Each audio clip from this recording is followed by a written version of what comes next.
Ladies and gentlemen, welcome to the historic Akron Civic Theatre and the City of Akron's 2021 State of the City Address.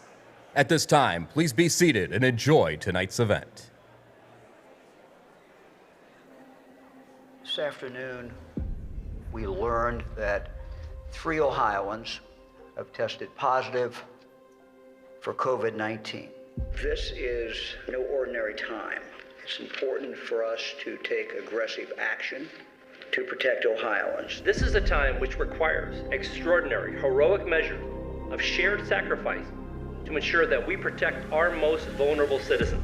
A group that tries to attract jobs and talent to the region says local employment recovery could take 5 years and trail the rest of the country. As a community, the call to action around equity is one we can no longer afford to sideline. World Health Organization officials confirmed there are more than 500,000 positive cases. A vaccine is still at least 12 to 18 months away. Working on the front lines at Northeast Ohio hospitals can, of course, take a mental toll on the healthcare workers. That video of George Floyd handcuffed, face down on the ground, has sparked outrage nationwide. The number of Ohioans not working is at the highest known level ever. The state's unemployment rate was 16.8% in April. That's the highest since Ohio began keeping records 44 years ago.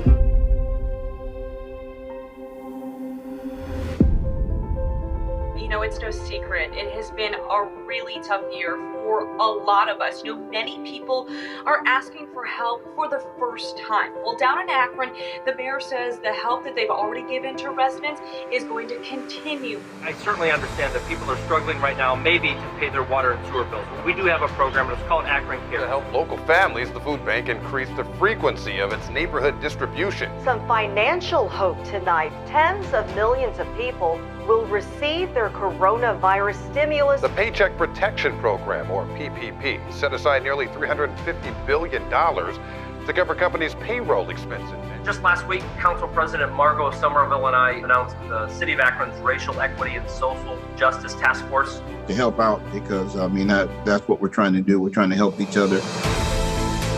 The community now offering up grants to make sure people can keep creating. At this time of great need, the most important thing is that we come together. In conjunction with the state of Ohio, we'll be opening up a mass vaccination site right here in Summit County at the Summit County Fairgrounds. And 1 week from today, all Ohioans age 16 and older will be eligible for the vaccine. We are trying to vaccinate as many individuals as quickly as possible. Vaccination rates are beginning to rise across the state. The name of the game today is vaccines. This is where we win. After more than 600 days, baseball has returned to Akron. This is the city on the move. There's no question about that. Ready to roll, Northeast Ohio, because it is Derby week. Everybody's back out together. We're happy about it. We know that we still have a long way to go. Akron will always be a place where grit and determination are celebrated and where hardworking men and women can achieve the American dream.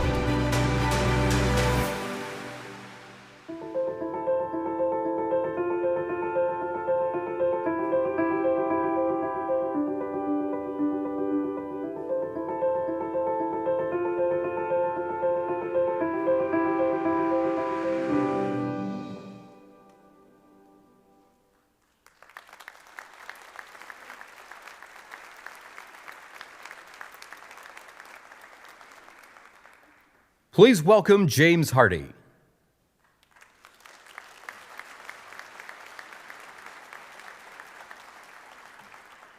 Good evening. It's my privilege to introduce our mayor, Dan Horrigan. And as of August 1st, he no longer signs my paycheck, so you can be sure what I say here is true. All of us have endured a lot these past 18 months, but I can tell you, Akron fared better than many because of the steady, thoughtful leadership of my friend and mentor, Dan Horrigan. Our mayor continues to confront COVID and America's racial legacy with energy, compassion, and empathy. He is driven always by a desire to do what is right, even when it's hard, even when the politics are ugly. I've witnessed our mayor advocate for science in the earliest days of the pandemic on daily calls with the governor. I've seen him walk through crowds of protesters listening to each individual story or concern. I've seen him visit dozens of storefronts, taking time with the business owner to quietly learn what they need and make sure we as staff followed through with the request. That personal commitment, that ability to see constituents as people first, that's Dan Horrigan. Many don't know that our mayor is the first person in the office each and every day. He follows up on a resident letter or a 311 call, often by showing up on their front porch. He never punishes effort mistakes, only apathy. His leadership inspires those around him to be better. He brings his whole self to this job, and Akron is better for it. Please join me in welcoming our mayor, Dan Horrigan.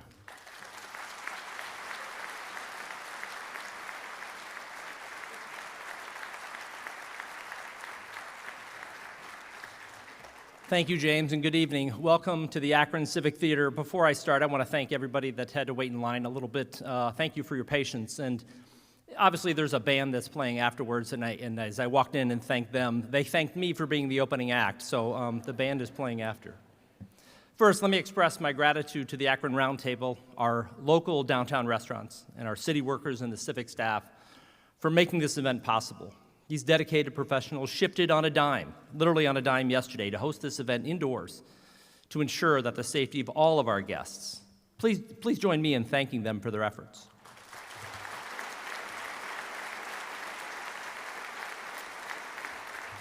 The support of family has never been more important than this past year. Deanna, thank you for 27 wonderful years. Cassidy, Kennedy, Camille, Mom, now Luca, and Ian too. I consider all of you, I consider myself blessed to have you all in my life, so thank you. And to my entire, yeah, that's a round of applause.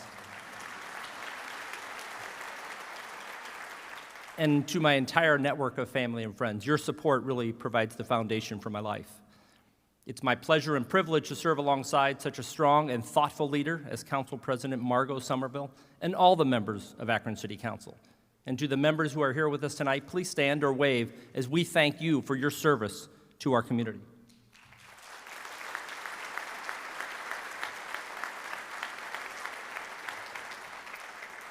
The backbone of what makes this city run every single day are the 1,800 city employees who have endured furloughs, uncertainty, sickness, and loss this past year.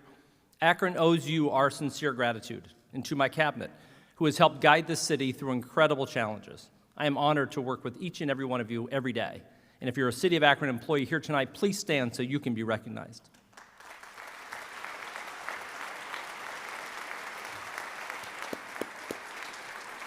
Thank you.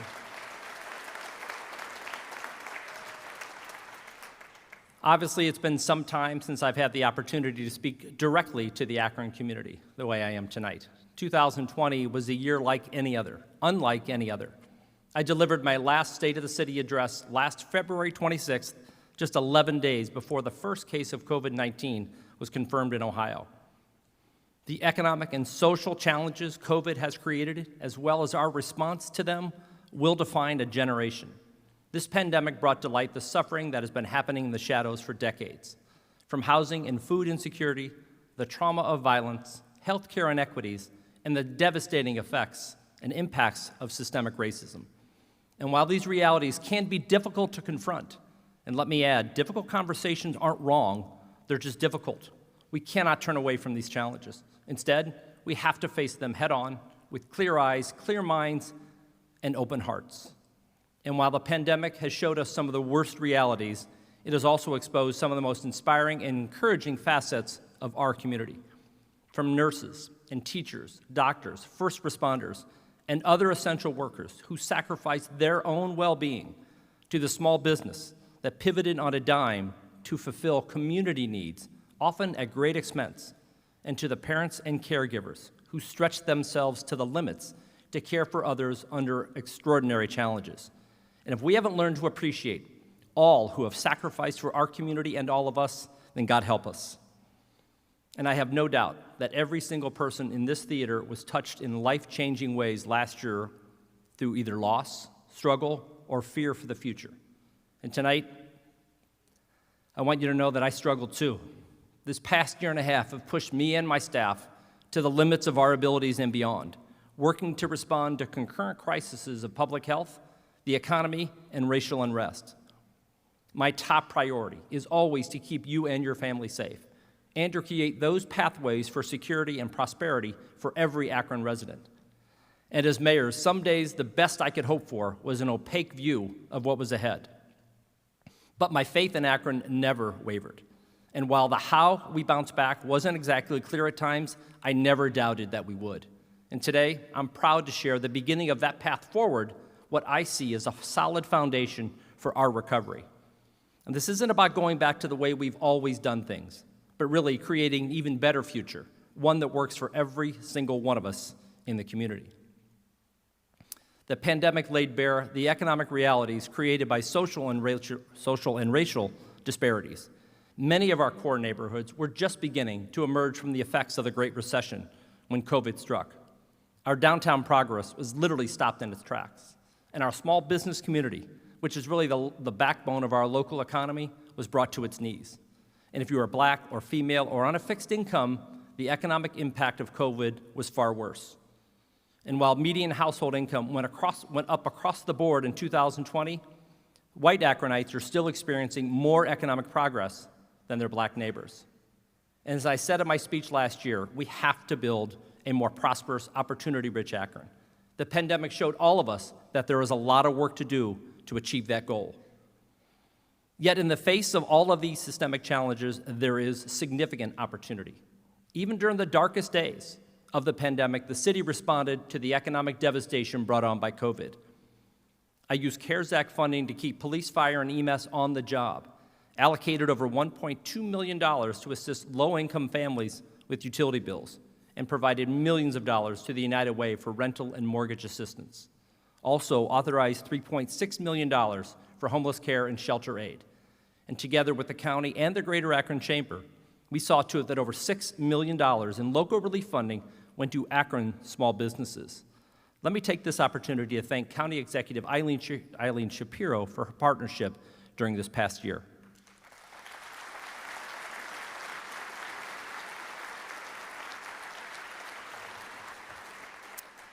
Another essential partner throughout this pandemic has been Summit County Public Health and Commissioner Donna Skota and her staff.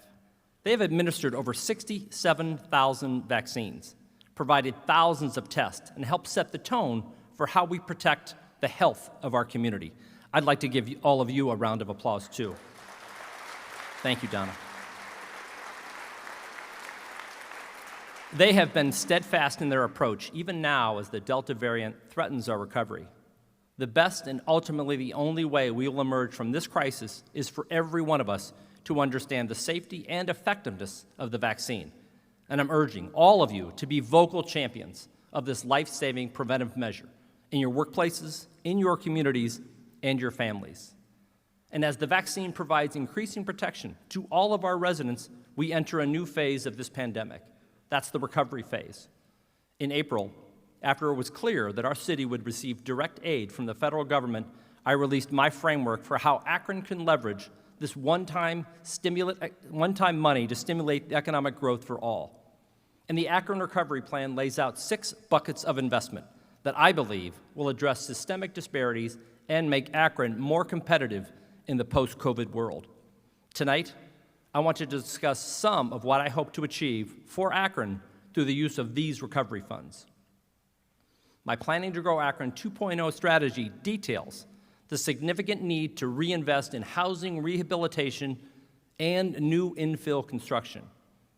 And while the efforts since 2016 have doubled the median sales price for a home in Akron, restoring millions of dollars in home equity lost during the foreclosure crisis, many of our neighborhoods are still not seeing enough of those benefits.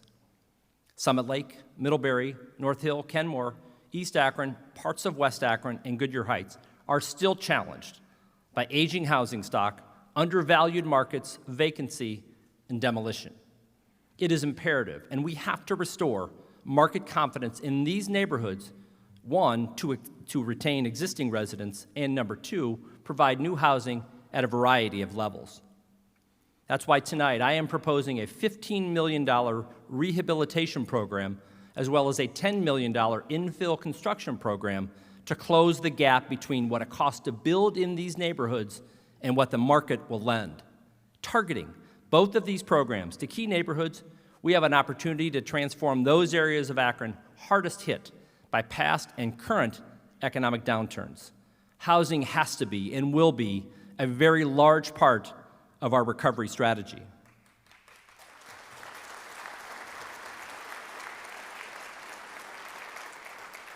Our small business community continues to demonstrate its resiliency as we combat COVID's devastating effects. Access to capital, long a challenge for Akron's entrepreneurs, was evident during the pandemic. Even as hundreds of billions of dollars in federal loans were made available, only 27% of those dollars went to low or moderate income neighborhoods nationwide. In response to these realities, last fall, I launched the Akron Resiliency Fund in partnership with the Development Finance Authority. With an initial investment of $2 million from our relief funding, the fund has been established to eliminate those barriers for small businesses in need. And the results have been outstanding. So far, 16 loans have been made, with 63% going to Black-owned businesses and 100% going to low or moderate income census tracts. And in the months and years to come, I will continue to make entrepreneurship a centerpiece of my economic agenda. And I believe Akron is very well positioned to help existing and new businesses recover and grow.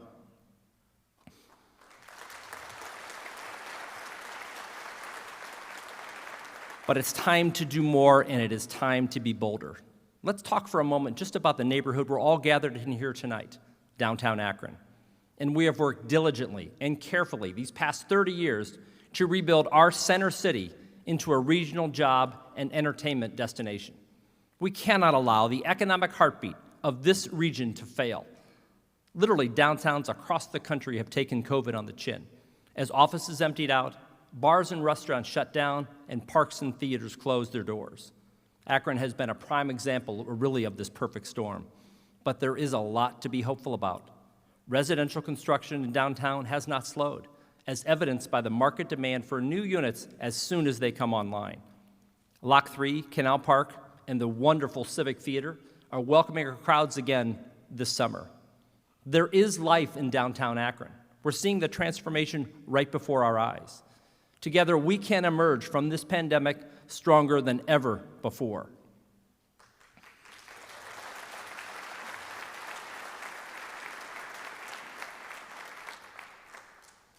To jumpstart this recovery, I am proposing an additional $3.5 million towards the renovation of Lock 3 to begin next fall.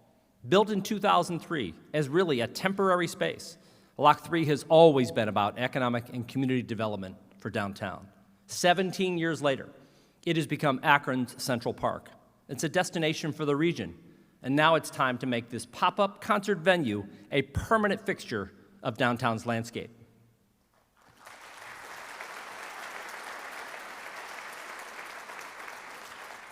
Right along Main Street, we need to incentivize businesses to stay, and we need to attract new ones to fill vacant storefronts. And so I am planning to allocate $1 million initially to attract and retain retail along Main Street. Additionally, I have partnered with the University of Akron in their Akron Arts Initiative and will work towards a more seamless and impactful connection between the university and our strong urban core. Let me take this opportunity to thank President Dr. Miller for his vision and for his commitment to Akron's future.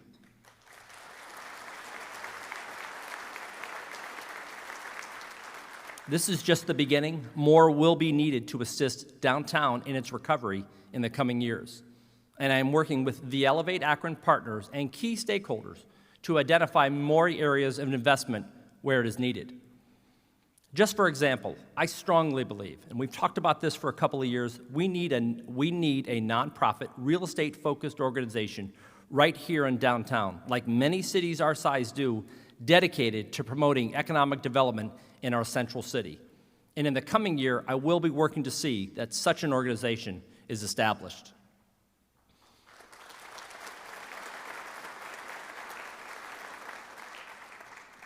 "2020 was also a year that highlighted national wounds compounded over centuries with regard to racial injustice.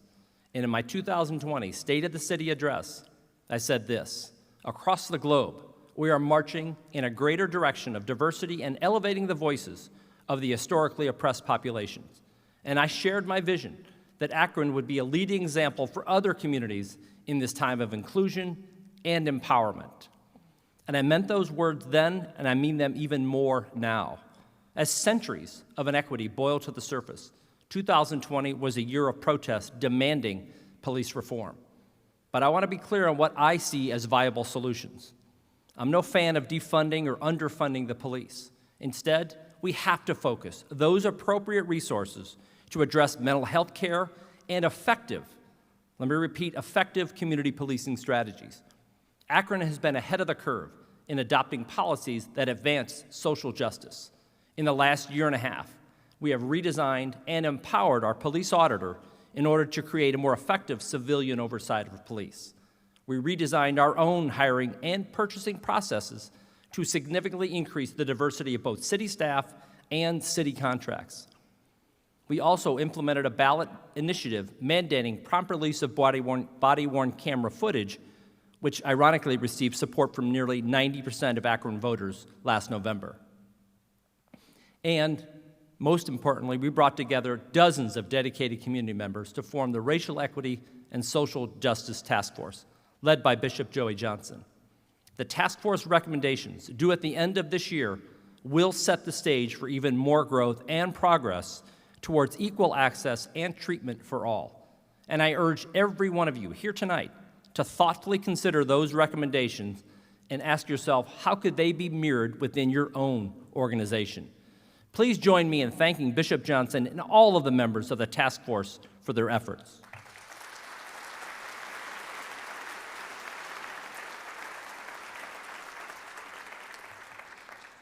(2020) and 2021 also brought nationwide spikes in violent crime. And Akron entered the pandemic with the highest number of uniformed police officers in over a decade. But one short year later, evolving job pressures have led to a wave of retirements, and recruiting efforts really across the country have proven more challenging than any other point in a generation. This summer, we sought to hire our next class of officers, and half as many candidates applied to take the police exam as they did in 2019. This tells us something. It tells us that all police departments, including here, have significant work to do to develop and recruit a public safety workforce that is qualified, that is diverse, and properly supported to serve and protect our community.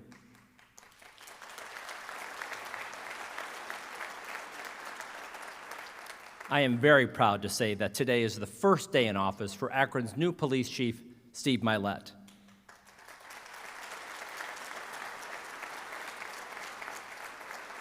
Chief Milet was hired through a transparent process that included a public town hall, private community member interviews, and significant discussions about the issues facing modern police departments in a diverse community like Akron.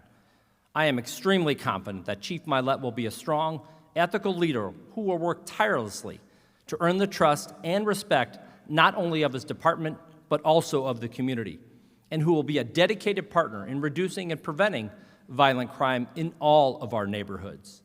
And for Akron to thrive, it has to be safe. I will work right alongside Chief Milet and my public safety leadership team to build those new strategies that will break the cycle of violence in our city.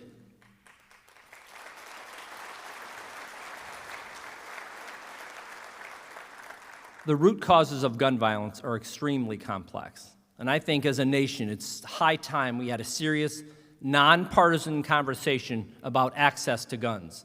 Despite all of the rhetoric that you hear, I believe there is common ground around limiting military-style weapons, enhancing background checks, and having appropriate licensing. And we also need to ensure that the dangerous offenders are off our streets and out of our neighborhoods.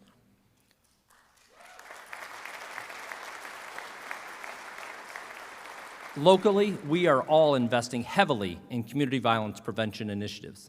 As part of the $145 million allocated to the City of Akron through the American Rescue Plan, we will be tackling youth and community violence with a robust, sustainable, culturally competent approach, building on the priorities first established by the Youth Violence Prevention Task Force convened in 2016.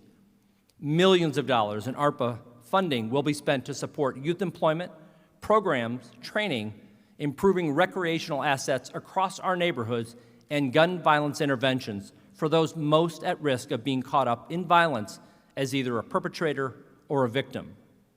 We will launch our Community Center Reinvestment Program with first a renovation of Patterson Park Community Center in North Hill, followed up by an $11.5 million renovation of Ed Davis and Perkins Pool in the heart of Ward 3. Next, we will make those renovations to Reservoir Park Community Center and Pool in Goodyear Heights. That's a round of applause because that's a significant investment into the community centers. Thank you.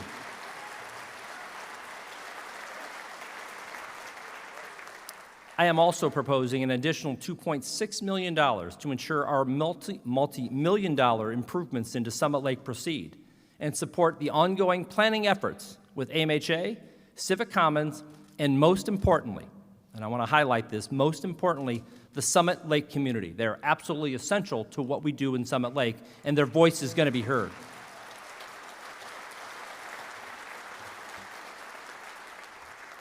Through a call for proposals, I've received dozens of outstanding ideas to support grassroots initiatives aimed at keeping youth and community members away from violence and on track to achieve their dreams.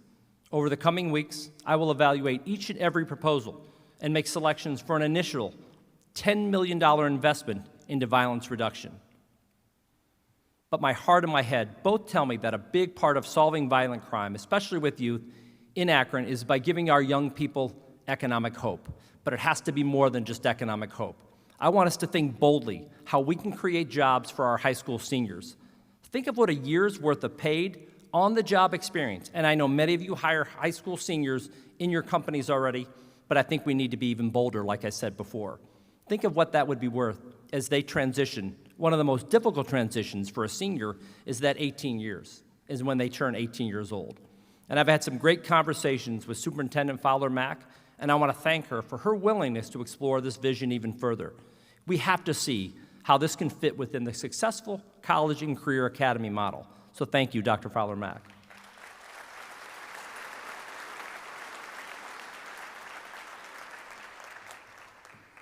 Helen Keller reminds us that although the world is full of suffering, it is also full of the overcoming of it.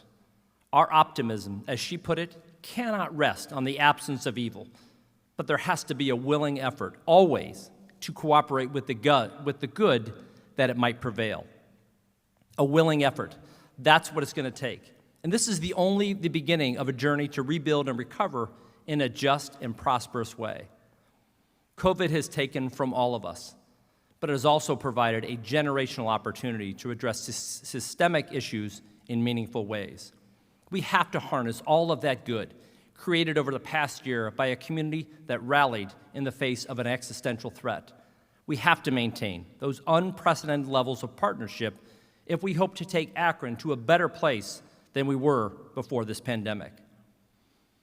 And now that I've laid out my role in leading and helping through the recovery and the systemic challenges we all face, I ask all of you, what are you willing to do? How can you or your organization help a small business thrive? How can our corporate and philanthropic communities help build back momentum for downtown? How can you or your company help a senior citizen safely stay in their home, or a single parent avoid eviction, or a CDC build a house on a vacant lot? How can your leadership reduce violent crime by giving an Akron public school student a job, or motivate the next generation to stay and invest in this community? Our recovery is going to require a whole of Akron approach if we want to be successful. Akron was once called the Rubber City because we made tires, and a lot of them. We kept the title now because we are resilient. We bounce back. Not even a global pandemic can keep us down. And as a community, we are always choosing to tackle difficult issues. And we are doing this, why? Because this is who we are. We often choose the hard thing because it's the right thing. People in Akron are strong. We proudly carry the weight of the rubber industry right on our back. built the arsenal of democracy through 2 world wars, and pivoted to polymers when the American tire industry waned. We built a canal that fueled decades of commerce. It still runs through this city today. Great movements find their home right here in Akron. Sojourner Truth stood alone at the front of a church just down the street and said, "Ain't I a woman?" Akron fought to abolish slavery and through AA inspired millions around the world to bravely choose sobriety one day at a time. We are made for moments like this. We will rise to meet the challenge of our generation so that our grandchildren will one day look upon us and our time in leadership with pride and gratitude. Pride because we made progress on social justice and economic opportunity, and gratitude because their lives were better because of it. I am extremely confident in Akron's recovery strategy, in our ability to see it through. Serving this city as your mayor is the honor and challenge of a lifetime, and I am more invigorated and inspired now than I have ever been. My faith in Akron, like the state of this city, is resilient, it is strong, and is founded on perpetual hope. Please join me in the work that lies ahead. I know this. Together, we can reinvest in Akron at levels not seen in a century, leaving a prosperous, more opportunity-rich community for all who come after us. Thank you. God bless each and every one of you. God bless your families, and God bless this great city.